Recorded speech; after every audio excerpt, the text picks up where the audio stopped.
कादंबरी के कथामुख के अध्ययन के क्रम में आज हम श्लोक संख्या 16 और 17 का अनुवाद एवं व्याख्या करेंगे। इससे पूर्व श्लोक संख्या 15 में अर्थपति का और उससे पूर्व के भी श्लोकों में अर्थपति और कुबेर इस तरह बाणभट्ट के पूर्वजों का वर्णन किया गया है। और ये जो श्लोक है अर्थपति के पुत्र चित्रभानु के विषय में है। इस श्लोक में बाणभट्ट ने अपने पूर्वज चित्रभानु के विषय में बताया है। वस्तुतः अर्थपति के वंश परंपरा अनुसार 11 पुत्र हुए थे और उन 11 में एक पुत्र चित्रभानु भी थे और चित्रभानु से ही बाणभट्ट की वंश परंपरा आगे बढ़ती है। श्लोक इस प्रकार है। सचित्रभानुम तनयम महात्मनाम सुतोत्तमानाम श्रुतिशास्त्रशालिनाम अवाप मध्ये स्फटिकोपलोपमं क्रमेण कैलासम इव क्षमाभृताम। अन्वय देखिए इसका।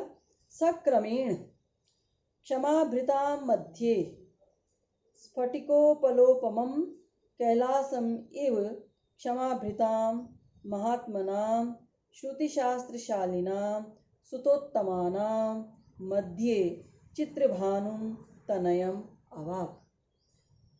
यहाँ जो मध्य शब्द है इसके योग में षष्ठी विभक्ति का प्रयोग हुआ है। शब्दार्थ भी देखिए। सह का अर्थ है, यह अर्थपति के लिए प्रयुक्त हुआ है कि वो उन अर्थपति ने क्रमेण का अर्थ है वंश क्रम के अनुसार, क्षमाभृताम पर्वतों के मध्य में, स्फटिकोपलोपमम स्फटिक मणि के सदृश, पत्थर मणि जो पत्थर है, स्फटिक मणि, उपल मतलब पत्थर और यहाँ स्फटिक के साथ लगाए तो उपल का अर्थ होगा मणि। स्फटिक मणि की सदृश जो स्वच्छ है, इसका अर्थ स्वच्छता से भी है, स्फटिक की तरह निर्मल और स्वच्छ हो जो। तो ऐसा कैलाश के पर्वत के समान, क्षमाभृत के दो अर्थ हैं, एक तो पर्वत और दूसरा अर्थ है शांति गुण को धारण करने वाले, महात्मा नाम उत्कृष्ट गुणों वाले विद्वान, ये अर्थ होगा। श्रुति शास्त्रशाली नाम, इसका अर्थ है वेद शास्त्रों के ज्ञाता एवं अध्यापिता। सुतोत्तमा नाम, उत्तम पुत्रों के मध्य में, चित्रभानु नाम के तनयम पुत्र को अवाप प्राप्त किया। तो ये शब्दार्थ है। अब इसमें जो है अर्थपति का उल्लेख किया है, अर्थपति के पुत्र चित्रभानु का उल्लेख किया है। हर्षचरित में भी, जो हर्षचरित आख्यायिका है जिसकी रचना बाणभट्ट ने की है, उसमें भी बाणभट्ट ने अर्थपति के 11 पुत्रों का उल्लेख किया है। ये सभी धार्मिक और विद्वान थे। इनमें जो 8वें पुत्र चित्रभानु ही महाकवि बाण के पिता थे, ये ध्यान रखिए। तो बाणभट्ट ने इसमें चित्रभानु अर्थात अपने पिता का उल्लेख किया है। यहाँ पर यही बताया है कि जिस प्रकार पर्वतों के मध्य कैलाश निर्मल रूप से सुशोभित होता है, उसी प्रकार जितने भी ये महात्मा अर्थात उत्कृष्ट गुणों वाले विद्वान, श्रुति शास्त्रशाली नाम अर्थात वेद शास्त्र के अध्यापक, सुतोत्तमा नाम उत्तम पुत्रों के मध्य चित्रभानु नाम के पुत्र को उस अर्थपति ने प्राप्त किया। तो सचित्रभानुम तनयम अवाप, ये मुख्य वाक्य है कि उस अर्थपति ने चित्रभानु नाम के पुत्र को प्राप्त किया। वो पुत्र कैसे, तो इसी के विषय में बताया है कि जिस प्रकार पर्वतों के मध्य में कैलाश पर्वत सुशोभित होता है, उसी प्रकार इतने गुणी पुत्रों के मध्य, इतने विद्वान पुत्रों के मध्य उनके 8वें पुत्र, अर्थपति के 8वें पुत्र चित्रभानु सुशोभित होते थे। तो इसका अनुवाद देख लीजिए आप। उन अर्थपति ने वंश क्रमानुसार पर्वतों के मध्य स्फटिक मणि सदृश निष्कलंक एवं निर्मल कैलाश पर्वत के समान शक्तिशाली, उत्कृष्ट गुणशाली और वेद शास्त्राध्यापक उत्तम पुत्रों के बीच चित्रभानु नामक पुत्र को प्राप्त किया। ये इसका अर्थ है। भावार्थ भी मैं आपको स्पष्ट कर चुकी हूँ। क्षमाभृताम मैंने आपको बताया ही था, इसके दो अर्थ हैं। यहाँ पर जो पर्वत के अर्थ पक्ष में भी आएगा और इसका अर्थ कोश के अनुसार दो अर्थ हैं, पृथ्वी और शांति। तो कैलाश पर्वत के पक्ष में इसका अर्थ पृथ्वी और चित्रभानु के पक्ष में इसका अर्थ शांति लिया जाएगा। तो ये यहाँ पर कहा गया है। महात्मनो, अब दूसरा जो श्लोक है वो भी देख लीजिए। महात्मनो यस्य सुदूर निर्गताः कलंक मुक्तेन्दु कलामल द्विषः द्विषन् मनः प्रविविशुः कृतांतरा गुणा नरसिंहस्य नखांकुरा इव। कहा इसका भावार्थ ये है, इन्होंने चित्रभानु की अब प्रशंसा कर रहे हैं और उनके बारे में बता रहे हैं। और यहाँ कवि ने तुलना की है कि जिस प्रकार उनकी पांडित्य का प्रभाव, कीर्ति शत्रुओं के हृदय में भी उसकी छाप इस प्रकार थी। उनके सद्गुण शत्रुओं के हृदय में इस तरह से प्रवेश कर चुके थे, जिस प्रकार जो नख के अग्रभाग हैं, वो जो नृसिंहावतार है विष्णु के अवतार, उनके नख के अग्रभाग शत्रु के हृदय में प्रवेश कर गए थे। ये यहाँ पर कहा है इन्होंने। आप अन्वय देखिए और उसके बाद शब्दार्थ और अनुवाद में आपको बताती हूँ। अन्वय इस प्रकार है। यस्य महात्मनः सुदूर निर्गताः कलंक मुक्तेन्दु कलामल द्विषः नृसिंहस्य नखांकुराः इव कृतांतराः गुणाः द्विषन् मनः अपि प्रविविशु। कहा यस्य महात्मनः, जिस महानुभाव चित्रभानु के, सुदूर निर्गता। अब दो अर्थ हैं सुदूर निर्गता के, एक तो चित्रभानु के गुण के अर्थ में और दूसरा जो अर्थ है वो विष्णु के नृसिंह अवतार के पक्ष में जाएगा। गुण पक्ष में अर्थ होगा दूर तक फैले हुए, और नख पक्ष में जो भगवान विष्णु का अवतार नृसिंह है उनके नख के विषय में, तो नख पक्ष में अर्थ है दूर तक लंबे और बाहर निकले हुए नख। कलंक मुक्तेन्दु कलामल द्विषः, इसका अर्थ है कलंक मुक्त, कलंक से रहित, निष्कलंक। क्या इंदु कला, जो चंद्रमा की कला है, चंद्रमा में तो कलंक है किंतु चंद्रमा की कला निष्कलंक है, ये कवि कहना चाह रहे हैं। तो कलंक से मुक्त जो इंदु कला है, चंद्रमा की कला है, उसके निर्मल, उसकी जो निर्मल तुष अर्थात कांति, तो चंद्रमा की निष्कलंक जो इंदु कला है उसके समान निर्मल कांति वाले। तो ये अर्थ यहाँ पर है इसका। उसके बाद नृसिंहस्य, नृसिंहावतार विष्णु के, नखांकुरा, नख के अंकुर अर्थात नख के अग्रभाग, इव नख के अग्रभाग जैसे, गुणा दया दाक्षिण्य आदि जो सद्गुण हैं, कृतांतरा, गुण पक्ष में कहेंगे अपने प्रभाव से प्रवेश मार्ग बना लेने वाले, प्रवेश कर जाने वाले, और नख पक्ष में इसका अर्थ होगा भेद कर, विदीर्ण कर, अंतः प्रवेश मार्ग बना लेने वाले।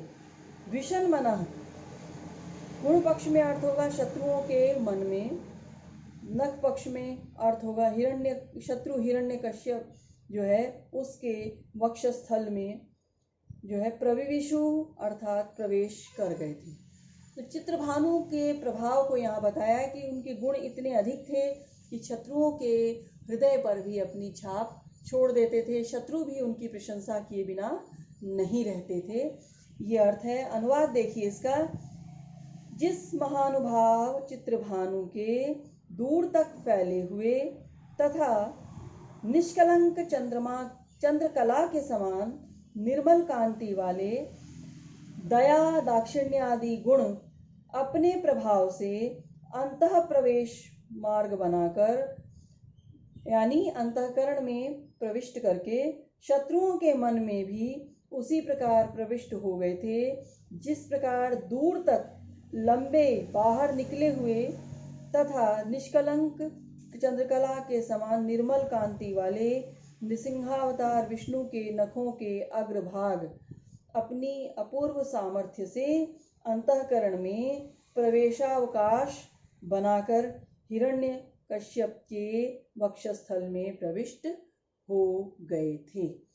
ये यहाँ पर कवि ने कहा है चित्रभानु के प्रभाव को कि शत्रुओं पर भी उनका इतना अधिक प्रभाव था। ठीक वैसे ही जैसे नृसिंहावतार के जो नख हैं वो शत्रु के हृदय में, शत्रु हिरण्यकश्यप के हृदय में प्रवेश कर गए थे। यहाँ नख के विषय में कहा कि कलंक मुक्तेन्दु कलामल त्विषः, ये कि कलंक से मुक्त इंदु कला, इंदु में कलंक है लेकिन इंदु कला कलंक मुक्त है, उस इंदु कला के समान निर्मल कांति वाले वो जो भगवान विष्णु के नृसिंहावतारधारी विष्णु के जो नख थे, जिस प्रकार द्विषन मनः प्रविशु, जिस तरह शत्रु के मन में प्रवेश करते थे, कृतांतरा अंतः प्रवेश करने के लिए स्थान बनाते थे, उसी प्रकार जो उनके जो गुण थे सुदूर निर्गता, दूर तक फैल गए थे, शत्रुओं पर भी अपना प्रभाव जमाते थे। और इसका तो ये स्पष्ट है कि जिस प्रकार दूर तक और बाहर निकले हुए स्वच्छ चंद्रकला के समान चमकते हुए नृसिंह भगवान के नखाग्र, नखों के अग्रभाग अपने शत्रु हिरण्यकश्यप के वक्षस्थल में उसे विदीर्ण करके प्रवेश कर गए थे, ठीक उसी प्रकार चित्रभानु जो के विषय में यहाँ पर कहा बाणभट्ट ने कि चित्रभानु महानुभाव के दूर तक विस्तृत एवं निष्कलंक चंद्रकला के समान निर्मल दया दाक्षिण्य आदि गुण अपने प्रभाव से ही अंतः प्रवेश मार्ग बनाकर न केवल मित्रों के मन में अपितु शत्रुओं के मन में भी प्रविष्ट हो गए थे। अर्थात उनके गुणों ने शत्रुओं के मन को आकृष्ट कर लिया था, प्रभावित कर लिया था। तो मित्र तो प्रशंसा करते ही हैं, शत्रु भी उनकी प्रशंसा किए बिना नहीं रहते थे, ये यहाँ पर कहा गया है। तो इस प्रकार आप देख रहे हैं कि इस श्लोक में चित्रभानु के गुणों की उपमा नृसिंह भगवान के नखों से देकर कवि ने यह बताया है कि न केवल चित्रभानु के सहृदय मित्र ही उनके गुणों के प्रशंसक थे, अपितु उनके शत्रु भी उनके गुणों के आगे नतमस्तक थे। अर्थात सभी उनके प्रशंसक थे, चाहे वो मित्र हो चाहे वो शत्रु हो, और दूर दूर तक उनके गुणों का प्रकाश निर्मल चंद्रकांति के समान फैला हुआ था। इंदु कला जो है, कला षोडश भाग चंद्रमंडल का 16वां अंश एक कला कहलाती है। तो इंदु कला का ये अर्थ है जो उसकी चंद्रमा की कला है। अमल त्विषः, निर्मल कांति, अमल जिसमें मल नहीं हो, मलिनता नहीं हो, त्विष अर्थात कांति, तो निर्मल कांति ये है। त्विष शब्द का प्रथमा बहुवचन का रूप त्विषः होता है। फिर द्विषन मनः, द्विषत शब्द है, शत्रु तकारांत है, तो द्विषन मनः शत्रु का मन। प्राविविशुः, इसका अर्थ देखिए, इसका जो प्रकृति प्रत्यय है प्र उपसर्ग, फिर आ उपसर्ग, फिर विष धातु और लिट लकार प्रथम पुरुष बहुवचन। तो इस प्रकार आपने देखा ये श्लोक संख्या 16 और 17 में बाणभट्ट ने अपने पिता चित्रभानु के विषय में बताया है कि चित्रभानु किस प्रकार के विद्वान थे, कितने उत्तम कोटि के थे, और न केवल मित्र, उनकी प्रशंसा और उनका प्रभाव बताने के लिए कवि ने अपने इस प्रकार बताया कि न केवल उनके मित्र अपितु शत्रु भी उनकी प्रशंसा किया करते थे। प्रायः शत्रु निंदा के लिए प्रसिद्ध होते हैं कि वे निंदा करते हैं, किंतु बाणभट्ट के पिता के विषय में कवि खुद कह रहे हैं, स्वयं कह रहे हैं कि शत्रु भी उनकी प्रशंसा किया करते थे। और द्विषन्मना यहाँ पर उन्होंने बड़ा सुंदर उदाहरण लिया है कि जिस प्रकार निसंग के निर्मल देदीप्यमान इंदुकला के समान, निर्मल कांति के समान देदीप्यमान नखों के अग्रभाग हिरण्यकश्यप के हृदय में प्रवेश कर गए थे, इसी प्रकार उनके जो पूर्वज चित्रभानु थे, उनके गुण जो हैं अपने प्रभाव से शत्रुओं के हृदय में प्रवेश कर गए थे। तो ये श्लोक हैं दोनों, इनकी व्याख्या और अनुवाद आप तैयार कर लीजिए। असाइनमेंट आपको दिया जाएगा, तब आप इसे लिख कर देंगे, हमसे चेक कराएंगे। धन्यवाद।